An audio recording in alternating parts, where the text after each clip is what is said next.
안녕하세요. 오늘은 성령 충만에 대해서 말씀드리고 싶습니다. 오늘 말씀을 묵상하는데 성령 충만하면 진짜 하나님의 역사를 이루는 그런 모습을 사도행전을 통해서 보았습니다. 성령 충만, 이것이 바로 선교를 할 수 있는, 선교를 해야 하는 전략입니다. 성령으로 충만하지 않는다면 우리는 선교를 계속해서 할 수 없습니다. 성령님이 인도하시는 곳으로 떠나야 하고 그곳에서 성령의 권능으로 주님의 말씀을 전하고 전도하고 제자교육을 해야 된다는 것이죠. 사도행전 4장 31절을 보면 모인 곳이 흔들리고 그곳에서 성령 충만이 이루어져서 말씀을 선포하였다라고 기록되어 있습니다. 사도행전 4장은 예수님이 부활하시고 승천하시고 나서 바로 제자들이 120명 정도가 모인 곳에서 시작하여 계속해서 성령 충만으로 말씀이 선포되고 기적이 일어나고 그러면서 선교가 시작되었던 것이죠. 예루살렘부터 유대, 사마리아 땅끝까지 이르러 증인이 되라고 하신 말씀이 바로 사도행전 1장 8절에서 시작되었습니다. 그래서 성령 충만이 선교에 꼭 필요하다는 것이죠. 오늘도 여러분은 성령 충만한 사람이 되시기를 축복합니다. 어떻게 하면 내가 성령으로 충만할 수 있을까라는 이런 방언을 하고 하지 않고 이것이 문제가 아니고 성령에 충만한 사람이 하나님의 음성을 듣게 되고 하나님이 하시는 일을 보게 되고 그리고 하나님의 마음으로 그것을 이해하고 깨닫고 그 일에 동참하게 된다는 뜻입니다. 저는 아침에 기도를 할 때 아프리카가 갑자기 나타났었다는 말씀을 드렸습니다. 모르시는 분들을 위해서 다시 말씀드리죠. 제가 20대 초반에 대학생 때였습니다. 아침마다 성경책과 기타를 들고 거룩한 장소로 만들어 놓은 곳에 가서 찬양을 하며 하나님과 교제를 하였습니다. 첫 번째로는 찬양을 하였고 하나님의 말씀을 그 다음으로 읽었고 그 다음에 기도를 하면서 하나님의 그 마음을 또 성령님의 충만함을 기다렸습니다. 그러던 도중에 기도를 하려고 눈을 감았는데 갑자기 아프리카가 밝은 빛으로 아프리카 그 글자가 영어로 나타났습니다. 전 놀랬죠. 그때 하나님의 인도하심이 7일 동안 계속되었고 마지막 날은 저를 가르치시고 인도하시는 청년부 목사님이 전도사님이었죠. 그때는 전도사님이 저를 집에 잠깐 오라고 해서 그곳을 찾아갔는데 갑자기 첫 말씀이 제가 그때는 우즈베키스탄으로 가려고 2년 사역을 헌신하고 그곳에 가서 선교를 배우려고 할 때였거든요. 그래서 교회에서는 제가 우즈베키스탄으로 가려고 다 준비가 되어 있을 때였기 때문에 근데 그때 전도사님이 저에게 서부아프리카 감비아로 가지 않겠느냐고 질문하시는 겁니다. 7일 동안 있었던 그 이야기 아무에게도 말하지 않았어요. 혹시라도 누가 하나님이 너를 아프리카로 인도하시나 보다 라고 할까 싶어서 말을 안 했다가 그분의 말씀에 솔직하게 7일 동안 있었던 이야기들을 말씀드렸죠. 그리고는 순종하고 감비아로 가겠다고. 그래서 서부아프리카로 처음 오게 되었어요. 감비아에서도 또 세네갈로 하나님께서 인도하셨고 그래서 세네갈에서 학교를 세웠고 그 다음에 세네갈에서도 기니로 하나님께서 인도하셨어요. 성령님의 인도하심이 너무 정확했어요.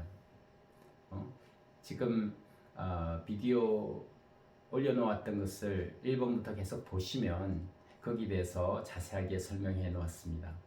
성령 충만, 이것이 바로 선교를 할 수 있는 방법입니다. 선교는 성령 충만으로 이루어져야 한다는 것입니다.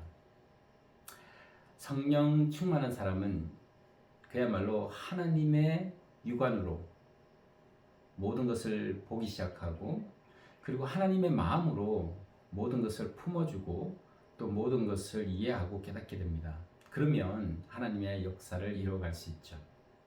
한 번은 이런 질문을 받았습니다. 선교사님은 뭘 먹고 사세요?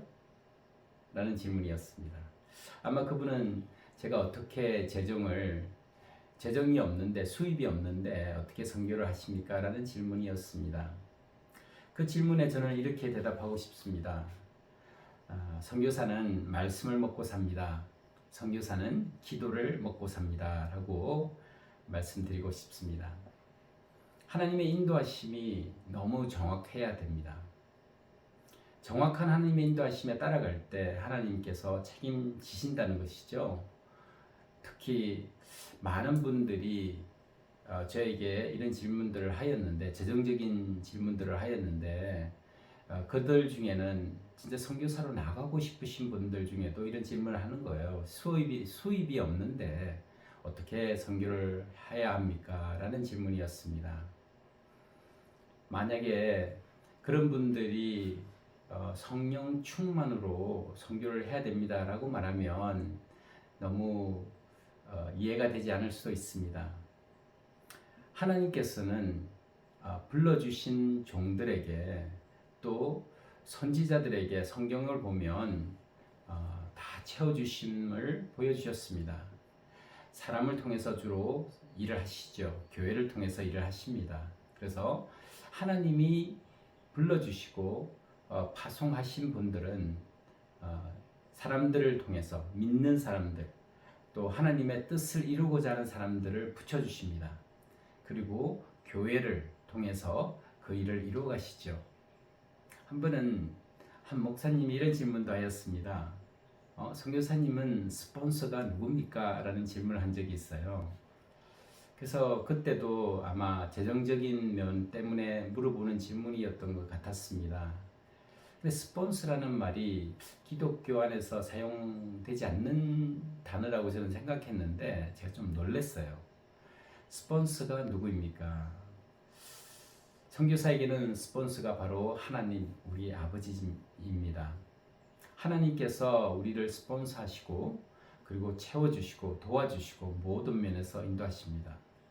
재정적인 것보다도 더 필요한 것이 성령 충만입니다. 성령으로 충만하지 않으면 아무리 돈이 많아도 선교를 할 수 없는 것이죠. 한 선교사님이 선교지를 떠날 때에 한 20년 가까이 선교하시는 것 같아요. 선교지에 들어갈 때 이런 질문을 했습니다. 선교사님, 다시 선교를 하신다면 어떻게 하시겠습니까? 라는 질문을 했을 때 그 선교사님은 돈 없이 선교했으면 좋겠습니다 라는 말을 하더라고요. 그때 제가 좀 놀랐습니다. 충격적이었어요. 아마도 후원이 빵빵했던 것 같아요. 그분 같은 경우는. 그래서 재정이 없이 선교했으면 좋겠다라는 말씀을 하셨어요. 아무래도 성령 충만하지 않는다면 계속해서 주님의 뜻을 따라 땅끝까지 가는 일은 쉬운 일이 아닐 것입니다. 아무리 재정이 많아도요. 그래서 어떻게 하면 성령 충만을 할 수 있을까? 라는 것에 대해서 질문을 해야 되겠죠. 저도 성령 충만을 어떻게 하는지는 자세히 모른다고 말해야 될 것 같습니다. 그래도 제 경험을 통해서 말씀드린다면 저는 매일 아침마다 말씀을 묵상합니다. 말씀 속에서 하나님을 만납니다. 말씀 속에서 하나님의 인도하심을 보려고 합니다. 그리고 말씀 속에서 저의 잘못을 깨달으려고 합니다. 말씀은 거울 같은 거라서 내가 그 거울을 보면서 저 자신을 보게 되고 하나씩 하나씩 내려놓아야 될 것을 내려놓고 바꿔야 될 것을 바꾸고, 그러면서 하나님의 성령이 나의 군대를 들어가서 그곳을 차지할 수 있도록 이렇게 말씀하신 것을 읽은 적이 있습니다. 스펀지를 물속에 넣고 꺼내면 물이 가득하지 않습니까? 그런데 그 스펀지를 손으로 이렇게 꽉 잡아서 물속에 집어넣었다가 그 다음에 꽉 잡은 채로 꺼내서 스펀지를 이렇게 팍 패면 스펀지의 속에는 물이 없다는 것이죠. 사람은 죄가 있기 때문에 구원을 받은 사람들도 아직도 죄인이죠. 구원받은 죄인이고 죄사함을 받은 죄인이죠. 사람은 다 똑같습니다. 그런데 구원을 받은 사람이 모든 면에서 자유하고 모든 면에서 바로 거룩하게 되지는 않지 않습니까? 그래서 우리가 죄 사함을 받는 순간 성령님이 들어오셨지만 스펀지가 이렇게 꽉 잡고 있는 것처럼 우리의 생각과 우리의 마음이 꽉 잡고 있는 거예요. 그러니까 성령님께서 들어오셨는데도 우리 몸 군데에 들어갈 수가 없는 거죠. 저희 머릿속에 생각과 마음 속에 모든 부분을 차지해야 되는데 이 스펀지가 꽉 잡고 있는 것처럼 우리 마음이 그렇다면 성령이 충만하지는 못하는 것이죠. 그래서 말씀을 묵상하면서 조금씩 펴나가는 거예요. 그래서 내가 하나님께 이런 부분도 드리고 저런 부분도 내려놓고 이런 생각도 저런 생각도 다 내려놓는다면 말씀으로 새롭게 된다면 성령이 충만하게 된다는 거죠. 여러분도 한번 말씀을 하루의 첫 시간을 말씀으로 기도를 시작해 보세요. 말씀드린 대로 기도를 하는 순간 눈을 감았는데 아프리카가 나타났어요. 자, 하나님은 지금도 찾고 계세요. 인도하시기 위해서 땅끝까지 가서 모든 족속으로 제자를 삼기 위해서 지금도 역사하시고 계시다는 거죠. 여러분과 제가 성령으로 충만하다면 하나님의 인도하심을 보게 되고 느끼게 된다는 거죠. 자, 사도행전을 묵상하면서 이번에도 성령 충만 그 단어가 저에게 다가왔어요. 그래서 성령이 충만하면 떠날 수 있고 또 떠나서도 계속해서 그 길을 갈 수 있는 거죠. 선교, 특히 M4 선교, 지금도 여러분에게 말씀드리는 것이 남아있는 선교죠. 도시 선교가 아니고 오지 선교를 말하는 거죠. 아직도 이런 M4 선교에 가는 선교사가 많지가 않아요. 가도 중간에서 다시 본국으로 돌아가는 일들이 많고요. 여러 가지 문제가 생기고 또 이유가 있겠지만 성령으로 충만하다면 그 모든 문제들이 문제가 아닐 수 있어요. 하나님이 보실 때에 문제가 문제일까요? 아니죠.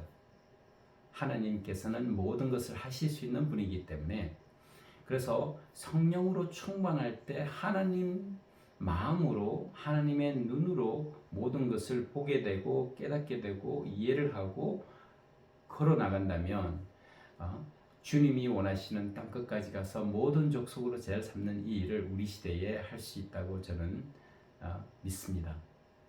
여러분 오늘 성령 충만하시고 승리하는 하루가 되시기를 축복합니다.